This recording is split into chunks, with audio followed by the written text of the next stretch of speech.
To'g'riniki, ko'pchilik orasida darvozachilar mashinlik degan gap yuradi. Bunga sizning fikringiz qanaqa? Rostdan mashinlikmi?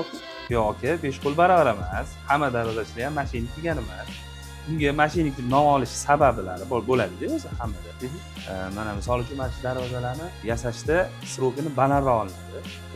40 kun, 2 oy yoki 50 kun srok olinadi. O'zi aslida mana shu darvozalar 20 kun, 15 kunda bitadi.